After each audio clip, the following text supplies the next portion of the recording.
Welcome to Politics Unusual. I'm Morgan McKay. October is just days away, which means that the two big races in our region are about to kick into overdrive as we near Election Day in November. So to help us shine a spotlight into these two races, we're sitting down first with New York State Senate Majority Leader Andrea Stewart-Cousins to discuss the mayor's race. And then we're turning our eyes to the New Jersey governor's race with Alyssa Maurice from Stockton University.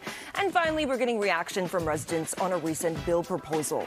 But first, Zohran Mamdani has been endorsed by 3 of the state's top Democratic leaders, and 2 of those leaders also support many of his main policy ideas, like free childcare and free buses. But next year, the state is facing a possible $7.5 billion budget deficit that could grow even larger with federal health care cuts. So, joining us now is State Senate Majority Leader Andrea Stewart-Cousins. Thank you so much for being here again. I really appreciate it. So it's always good to be with you, Morgan. Thank you. So I want to start first with this budget gap. State lawmakers, as you know, don't return back up to Albany until January. But how are you leaders preparing for this potential $7.5 billion federal budget gap that could just get even larger?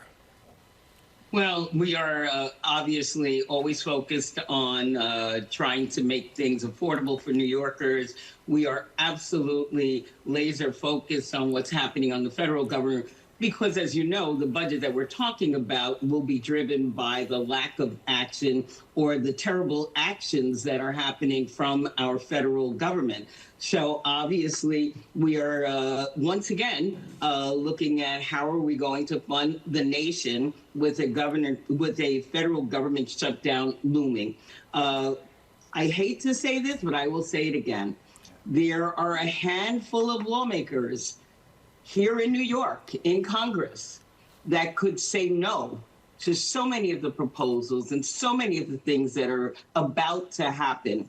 And I really hope that New Yorkers really get in touch with their congresspeople and implore them to do the right thing by the people, not only in New York State, but around the country in terms of these federal cuts that will impact health, will impact food, impact safety. So that being said, we will be back, as you said, in January. The governor will present her budget, and we will be working together to mitigate whatever damage is done, to make sure that New Yorkers, again, realize that our government is focused on their well-being. How this works, I don't know, but that's why, again, I send out a plea to our congressional representatives, certainly those in the Republican majority, to really be strong in terms of mitigating some of these cuts that the federal government is talking about. You're exactly right. There are so many uncertainties right now. So you also expressed last week that you potentially support raising taxes on millionaires and corporations. I know you still have to go back to the conference and everyone has to decide, but some of these tax revenue could go towards things like free childcare and free buses, some of Mamdani's initiatives that you've said you've also supported. Do you think, though, that having to raise taxes on millionaires and corporations, do you think that money is going to have to just go to maybe filling the budget gap next year, not necessarily new initiatives? I think that, again, we have, as you stated, always expressed a willingness to talk about, more taxes on higher earners, because we understand that everyone can chip in, certainly at that income level. And in these dire times, we need to really be focused on how we can, again, ease the pain for, working people who are really just trying to get by. So I know there'll be a conversation, but I also want you to know that we have been in the forefront of childcare, reducing childcare expenses, expanding childcare eligibility, because we understand how important that is, not only to the economy, but for working families as well as children. We have, piloted free buses and see how that works out. So we're focused on affordability. That's why we fully funded public education. That's why we invest so much in healthcare and saving our hospitals. So I believe that we're going to have a broad platter And we're going to be looking at how we can mitigate pain, how we can continue to advance good policy, and how we can, frankly, again, influence our federal government to really not cause the kind of pain that ultimately will be caused if they decide to cut billions out of education, billions out of healthcare, billions out of food programs. Already, we are seeing what that's doing to New Yorkers, and it's very concerning. You were one of the first leaders to endorse Mamdani. What led to your decision? Well, I never get involved in primaries. That has been my general rule, except for the primaries of my members. Obviously, I support my members, but generally, primaries, I let the voters decide. And when the voters decide, I support the nominee. I also saw the enthusiasm of people in the street. I mean, young men who stopped playing basketball to clap for him, and young people coming up and wanting to take selfies, and moms, calling out of the window saying, "I'm going to vote for you." There was an enthusiasm and an energy around his candidacy, frankly, that I had not seen in a long, long time. And in times like this, where people don't know what's happening, certainly because of the instability, frankly, of the federal policies and the leadership, to have someone that really energizes people and brings back hope and possibilities, I think is probably the most important thing that can happen. And again, I think he's a talented person. I think he's smart. And I think he will surround himself with people who will be able to implement sound policies that will help New York as it relates to affordability. There's been some hesitation from congressional lawmakers on endorsing Mamdani just because he's a Democratic socialist, among some other things. Are you concerned at all that embracing Mamdani into the Democratic Party, that opens a door for challenges on the left against some of your maybe more moderate Democrats in your conference? Every decision that we make obviously contains some politics, because I don't know. I tell people all the time, everything you do, there's politics, whether you're in the PTA or in your house of worship, somehow there's politics. But what I also have always impressed upon my members is that the most important way to not have to worry about politics is doing good policy. And that means staying in touch with your community and really having a pulse on what they need. I don't get too involved in labels. I do get involved in what it is you're trying to do. What is your policy? Can your policy work? If it's a sensible policy, how do we make it work so that it is impactful in the ways that you want it to be impactful? So frankly, one of the reasons that we are the longest serving Democratic Senate majority in the history is because we have focused, laser focused on serving people, serving our communities, serving the people of New York State with our policies. So I believe that when you do good policy, it is good politics. And because I have you, leader, just really quickly, I wanted to get your take on one issue that's been floating around this week. Some state lawmakers are really pushing for a bill known as the MELT Act, and this would ban ICE agents from using masks or face coverings. Again, like we said earlier, you guys aren't going to go back to Albany until January, but what are your thoughts on this bill? Do you think that there is a possibility that this gets passed next year? It is a conversation that I know is happening all around the nation. It is frightening to see masked people armed, dragging people out of cars, throwing them down in the middle of detention centers. I mean, the lawlessness that we see from these federal government agents is frightening. But it also sends a message, too, that they really don't care about laws. They don't care about policy. Frankly, they are lawless. So there will be myriad conversations about how we as people stand up for what's right. stand up for a humane treatment of people and what that looks like. So again, I understand the want to say these are banned.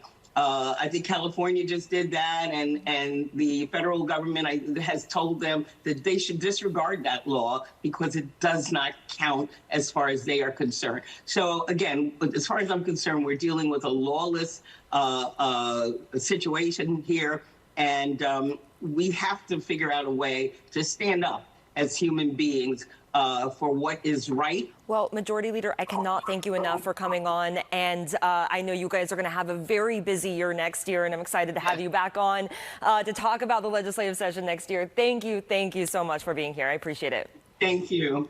Nice to talk to you. Have a good weekend. You too. Still to come, the race for New Jersey governor appears to be a dead heat between Mikey Sherrill and Jack Ciattarelli. Up next, we'll be joined by a guest to break down the latest poll and what we can expect as we count down to Election Day.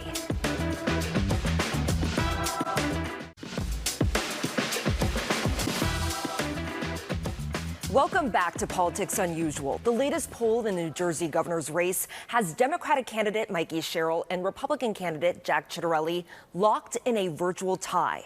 But new revelations released this week surrounding Sherrill's military background has stirred more chaos into an already heated race. So joining us now to help break all of it down is Alyssa Maurice. She is the Assistant Director and Head of Research and Polling at Stockton University. Thank you so much for being here. So I want to start first with that poll that came out this week from Emerson College. What were your big takeaways? Yeah, so I think we knew going into this election cycle that this would be a very competitive race, given the political dynamics. There are certain elements of the political landscape that benefit and hurt each side of the aisle right now, and so we knew that this was going to be a hotly contested race. So I'm not too surprised to see that it's a close race right now. I think things that were interesting are coming out of the poll is that we perhaps not surprising, the economy and affordability are the top issues that are dominating this election once again. We have recent polling out of Stockton to show that utility costs in particular are a big concern of residents. The vast majority of New Jerseyans say that their electricity costs have gone up and that they want elected officials to do more to address that. And of course, property taxes are always evergreen in New Jersey. We know that that's a top issue, and housing costs in general. So the polling really bears that out, and we see that that's a central theme to both campaigns. So no big shockers there. As far as the estimates for the the outcome of the election, I always just like to caution viewers to be mindful consumers of polls. They're not meant to be precise forecasts. They just are basically a snapshot in time of where things are, and clearly it's a very competitive race. I want to turn to that big development this week. According to documents obtained by CBS, a branch of the National Archives released Sherrill's military records to an ally of Ciattarelli. These documents contained her social security number, her performance in the Naval Academy, addresses, and more. Now, Sherrill did not walk in her Naval Academy commencement ceremony. She says because she didn't turn in her classmates for cheating, but Ciattarelli and his team are now saying that she was involved in this cheating scandal. How much do you think this is going to impact the race right now? Well, I think it's really a reflection of the fact that this race has gotten very close. It's become contentious because it is so competitive, and so we're kind of seeing that borne out in this battle over our military records, that it's gotten a bit ugly now. And, really, Sherrill is going to continue to focus on the fact that this was a breach of her privacy and that this was improperly released. And, Ciattarelli is going to try to turn voters' attention to the fact that Sherrill didn't walk in her commencement for, she says, not turning in some of her classmates. And so they're both going to focus on different aspects of this, new development. And really the question is which voters are going to, which framing voters will resonate more with. It was like an early October surprise. Usually this comes out in October, but it's a little early, but we're almost there. So that poll that was taken this week, or was released this week, was taken after the first debate between Sherrill and Ciattarelli. We actually have a snapshot of that debate, and we're going to play that right here, and I'll take your reaction right after. He will never stand up against Trump. He will let our costs continue to rise. He will let our kids get unsafe and unhealthy. He won't stand up. He said he's not taking this administration to court in any way, shape, or form. No Republican in this state's had a more independent streak than I have. I've called on national prominent Republicans to resign over their rhetoric. I called on Chris Christie to resign. I've always been independent. I'm going to stand up for the people of New Jersey every day of the week. Watching this debate in its entirety, I know this is only a snapshot, but what were your main takeaways? What do you think each candidate needs to do as we're heading into November for this next month? Yeah, so I don't think either candidate really dominated or had a perfect night at the debate, but neither candidate hurt their campaign either. So I don't know that it moved the needle too much, but it really was reflective of the way each candidate has attempted to define themselves up to this point.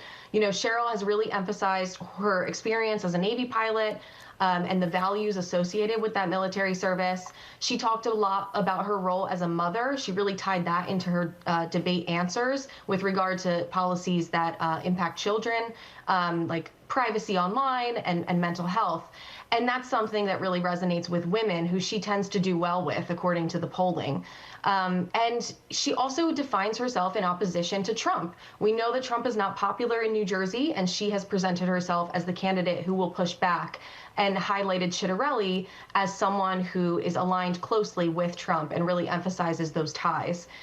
And then for Chitterelli, he presents himself as the CEO candidate, the wonkier one who maybe is more in touch with state issues. He has been critical of Cheryl's focus on Trump. But he's also tried to use a similar approach in tying Cheryl to the Murphy administration and the current Democratic leadership. We know that voters in New Jersey tend not to elect the same party for a third consecutive term. And so he has really tried to paint Cheryl as more of the same and a continuation of the current administration. And we saw that take place during the debate, too.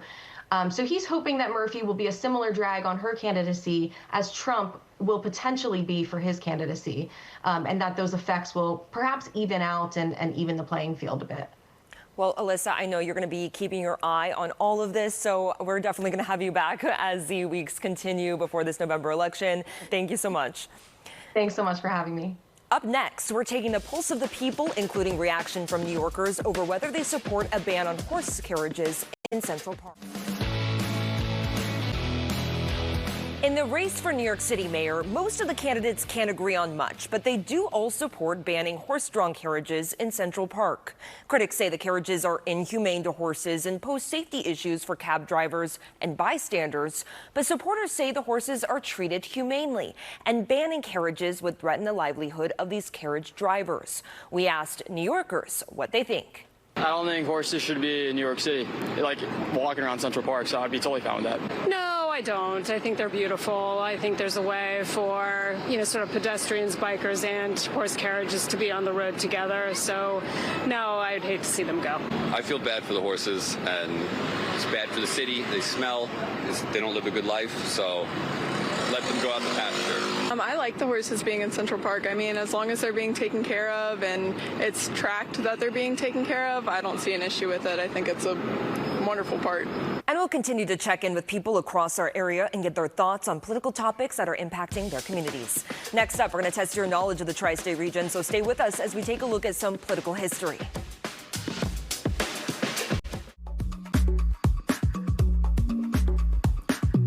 Now, we're flashing back to this week in history. On September 24th, 1957, the Brooklyn Dodgers played their final game at Ebbets Field. The Dodgers beat the Pittsburgh Pirates 2-0 in front of just 6,700 fans. The team would then move to Los Angeles, where they remain today.